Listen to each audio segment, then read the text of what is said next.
છોકરી તું શું બોલી અને કોને બોલી એનું ભાન છે તને? હું તો ભાનમાં જ બોલી છું, પણ તું શું આંધળો છે?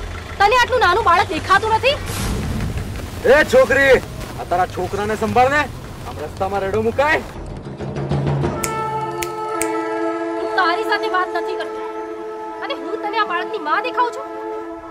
તારી આંખો ઠીક કરાવ. એ કોણ છે તું? હે, કાબરની જેમ કલબલ કરી મૂકી છે. ઓળખે છે કોણ છે આ? માણસ જેવો માણસ, બીજી કઈ છે સ્પેશિયાલિટી?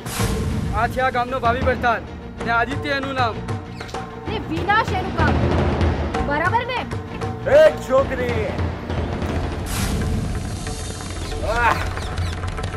કોણ છે તું? હા, અને ક્યારની આમ મન ફાવે એમ બોલ્યા કરે છે. તને ભાન પડે છે કે નહીં? નહીં. તું આ ગામમાં નવી આવી છે પછી? નવી નથી મિસ્ટર, હું પણ આ જ ગામની છું. અને હા, મારો પરિચય મારે તમને આપવાની કોઈ જ જરૂર નથી. આ તો આ બાળકનો જીવ જોખમમાં હતો ને, એટલે હું એને બચાવવા આવી હતી.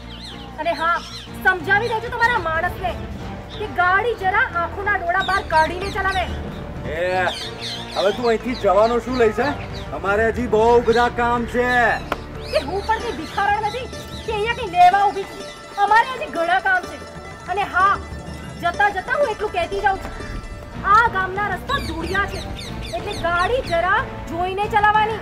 એ તું આ સલાહ આપે છે કે ધમકી આપે છે? હા, જે સમજવું હોય તે. મગજ તો છે ને? હા?